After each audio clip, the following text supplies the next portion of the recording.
MH Khan साहब, मैं आपके पास भी आ रहा हूं जल्दी से। एमएच खान साहब, एमएच खान साहब, अगर सांकेतिक पर्व त्योहार मनाने की बात है, मेरा सवाल एमएच खान साहब से, मेरा सवाल एमएच खान साहब से, अगर सांकेतिक रूप से ही सारे पर्व त्योहार परंपराएं मनाने की बात है तो ये सब पर एक समान लागू होना चाहिए। हम ग्रीन दिवाली मनाएं, हम इको फ्रेंडली होली मनाएं, लेकिन इको फ्रेंडली बकरीद ना मनाएं। क्यों साहब?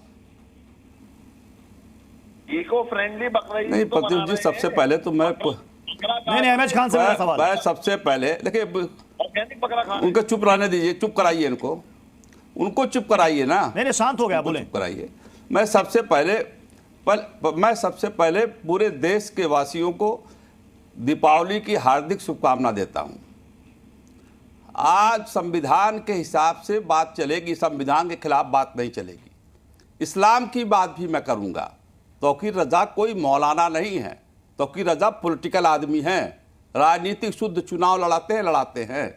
इस्लाम कहता है कि अगर तुम्हारे किसी एक्शन से किसी दूसरे को तकलीफ पहुंचती है तो वो काम मत करो जिससे इंसान के बीच में मोहब्बत फैले। और पटाखे की बात जहां तक है, सुप्रीम कोर्ट का आदेश है कि 10 बजे के बाद पटाखे नहीं चलेंगे, क्योंकि कुछ हार्ट के मरीज हैं, कुछ कैंसर के मरीज हैं, कुछ ब्लड प्रेशर के मरीज हैं, कुछ शुगर के मरीज हैं, उनको तकलीफ पहुंचती है। तो सुप्रीम कोर्ट को मान लीजिए, भाईचारा के हिसाब से त्योहार मनाइए। अब अगर रोशनी के ऊपर कोई एतराज करता है तो वो गलत है, नहीं करना चाहिए रोशनी के हिसाब से। आप इसे तो आप तो सर नहीं एमएच खान सर, आप तो इसे गलत ठहरा रहे हैं, लेकिन सैयद साहब ने कहा कि चूंकि कुर्बानी होने नहीं दी गई तो एक्शन का रिएक्शन है, हम नहीं मनाने देंगे। नहीं, कुर्बानी नहीं होने दी गई तो कुर्बानी नहीं करना चाहिए आपको। अगर किसी को आपके हरकत से तकलीफ होती है जी, अगर किसी की बात से आपको हरकत, इस्लाम कहता है कि अगर किसी की कार्रवाई से हरकत से तकलीफ होती है तो वो काम मत करिए। जी, सैयद मसूद साहब को और एमएच खान साहब को साथ रखिएगा। बहुत दिलचस्प एंगल पर एमएच खान साहब ने यहां पर सवाल उठाया। इन्होंने कहा कि इस्लाम कहता है कि अगर आपकी किसी हरकत से किसी को जरा भी वहां फर्क पड़ता है या दुख होता है, नहीं करना चाहिए, तकलीफ होती है, नहीं करना चाहिए। दीपावली में साहब आप रोशनी नहीं करने देंगे तो कैसे चलेगा साहब? सैयद साहब अब जवाब दीजिए एमएच खान साहब का, ये मेरा सवाल नहीं, इनका सवाल है। मेरे बड़े हैं, बुजुर्ग हैं, मेरे लिए काबिल एहतराम है एमएच खान साहब। एमएच खान साहब को अभी पूरा सिनारियो शायद नहीं मालूम, सब पता है एमएच खान सर को। आपको मैं ये बताना चाहता हूँ कि उस सोसाइटी जो मामला उस सोसाइटी का है, उस सोसाइटी में ये काम पिछले बकरीद के टाइम से हो रहा है। वहां पर मुसलमानों को त्योहार मनाने में आपत्ति करी जाती है, परेशान किया जाता है। त्योहार मनाने में नहीं, कुर्बानी परिसर में देने पर थी।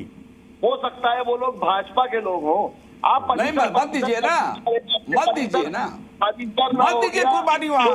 अगर किसी भी आदमी को तकलीफ हो रही है तो हम कुर्बानी मत दीजिए। उनका अमाल उनके साथ है, आपका अमाल आपके साथ है। इस्लाम के खिलाफ बोल रहे हैं आप, इस्लाम के खिलाफ बोल रहे हैं आप, इस्लाम के खिलाफ बोल रहे हैं। हुजूर सल्लल्लाहु अलैहि वसल्लम के बताए हुए रास्ते से हट रहे हैं, हुजूर सल्लल्लाहु अलैहि वसल्लम के बताए हुए रास्ते से हट रहे हैं आप। हम आपको एग्जाम्पल दे सकते हैं, ताइफ एक जगह थी, ताइफ एक जगह थी जहां से हुजूर सल्लल्लाहु अलैहि वसल्लम गुजर रहे थे और वहां के लोगों ने ईंट पत्थर मारे। जिब्रील अमीन आके कहेंगे कहिए तो दोनों पहाड़ों के बीच में दबा दूं और ये मर जाए। तो हुजूर सल्लल्लाहु अलैहि वसल्लम ने कहा कि नहीं, ये कल को फिर सुधर सकते हैं, इसलिए ये काम नहीं होना चाहिए। ये हुजूर सल्लल्लाहु अलैहि वसल्लम की तालीम है, इस तालीम के खिलाफ आप जाएंगे। साहब अगर आप थोड़ा सुनने की कोशिश करेंगे तो दूसरे को भी बोलने दीजिए आपके बारे में। नहीं, ये नफरत की भाषा नहीं सुनेंगे, नफरत की भाषा नहीं सुनेंगे, मोहब्बत की बात करो। शिवम त्यागी भी हमारे साथ है। शिवम त्यागी जी, अभी सैयद साहब ने कहा कि हो सकता है कि उस सोसाइटी में बीजेपी वाले लोग हों, उन्होंने नफरती एजेंडे के तहत ये सारी चीजें करवाई हों। कोई हो जी